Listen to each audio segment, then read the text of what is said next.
Chaos, Zerstörung, das Ende.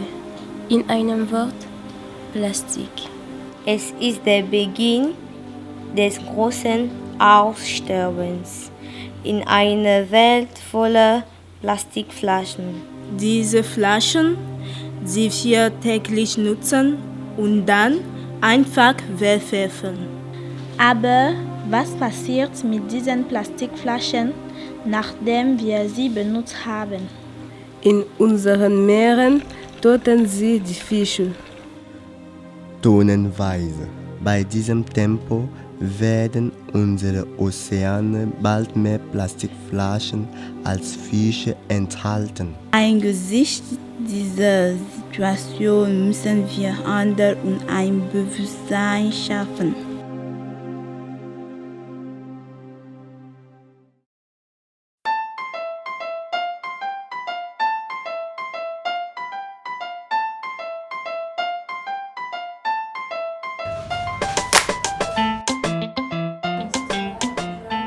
Alors, il faut dire que l'entreprise Red Place a été créée par M. Rodin Gondet, qui est aujourd'hui directeur général d'EcoCollect, qui est une entreprise filiale de Red Place. Donc, il a créé le projet dans la chambre, si on peut dire ça comme ça, parce que c'est un projet d'étudiant qu'il a porté et il a transformé en entreprise juste à sa sortie de l'école. Donc, face aux déchets plastiques qu'il voit un peu partout dans les villes, il a trouvé une solution en termes de valorisation et principalement le recyclage. Alors notre vision aujourd'hui c'est d'être le leader en termes de collecte sélective des déchets plastiques et en termes de recyclage. Le recyclage ça veut dire qu'on va transformer les déchets collectés en plusieurs produits ou sous-produits et on va les valoriser, on va les recycler dans une usine industrielle. C'est un projet également qu'on porte à l'avenir. On espère créer une usine industrielle qui va recycler près de 10 000 tonnes de déchets plastiques par an. Également, nous voulons agir autant au Cameroun que dans la sous-région Afrique subsaharienne.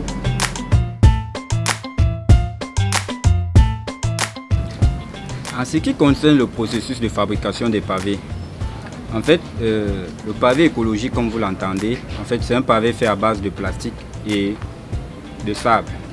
La différence avec le pavé en ciment, c'est qu'on remplace le ciment par le plastique. Donc c'est le plastique qui joue l'élément lien que joue le ciment dans le pavé standard. Maintenant, dans du plastique, nous avons plusieurs types de plastique.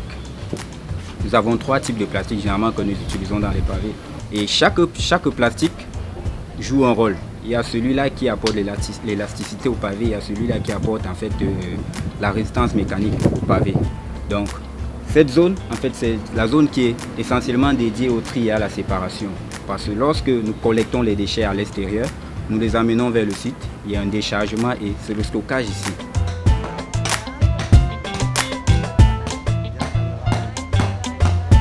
Après l'étape du tri et de la séparation, nous cheminons nos déchets plastiques vers ce lieu, ce broyeur. En fait, c'est lui qui nous permet en fait, de réduire la granulométrie de nos produits. Et la matière qui est broyée, elle est facilement fondable. Donc c'est un processus très capital dans notre process de fabrication. Et notre broyeur que vous voyez, elle a une capacité de 150 kg/h. Là, nous allons passer à la dernière étape. Déjà, dans la production des pavés, il y a des préliminaires. Dans la préparation de la matière, c'est-à-dire du plastique, il faut faire des pesées. La pesée du plastique, du PP, du PET, du PE, du sable. Lorsque tout est pesé, la préparation pour commencer. Déjà, ils allument le feu, ils chauffent la marmite. Lorsque la marmite est assez chaude, on introduit du plastique. Ensuite, après quelques temps, on introduit du sable. Le mélange se fait de façon progressive. De façon, à un certain bout de temps, le mélange devient parfaitement homogène. En fait, le sable épouse le plastique. Donc, lorsque le mélange est parfaitement correct, ils peuvent maintenant faire ils puisent le mélange en fait à l'aide des pelles bêches et des pelles rondes pour pouvoir introduire dans nos moules que vous voyez là. Lorsque les moules sont pleins, ils utilisent en fait de la taloche pour pouvoir uniformiser la hauteur du moule. Et après ils retirent.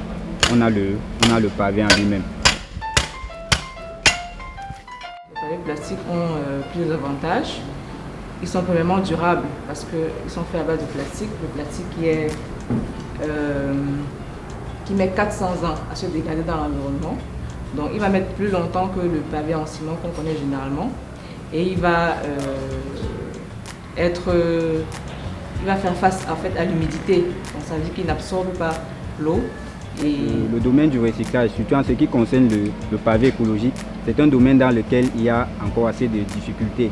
Mais nous migrons vers des solutions un peu plus efficaces, surtout en ce qui concerne la réduction des émissions de gaz. Nous réfléchissons sur une autre machine en fait, qui va nous permettre de traiter les fumées issues de ce processus-là.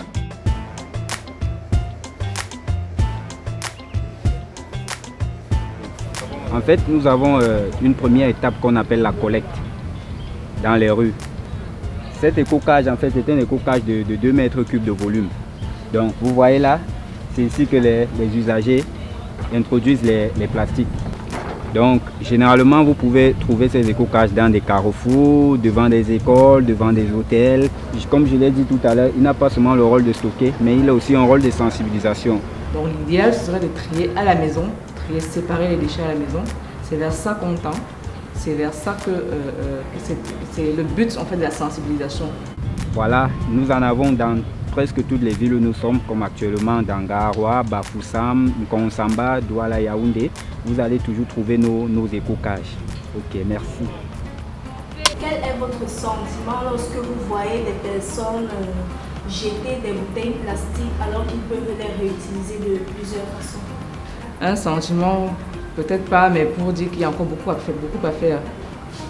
Alors les bouteilles plastiques, que ce soit les emballages en général, peuvent avoir plusieurs voies de valorisation. Donc avant de jeter une bouteille, il faudrait penser à la réutilisation, penser à l'impact que ça aura sur l'environnement et réfléchir à la meilleure voie que cette bouteille-là peut suivre.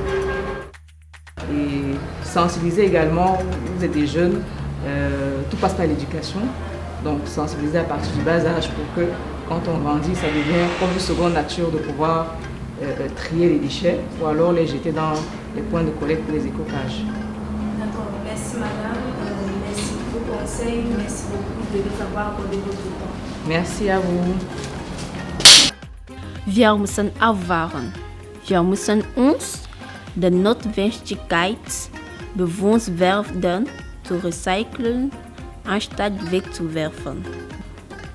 Schützen wir also gemeinsam unsere Planeten, unsere geliebte Erde.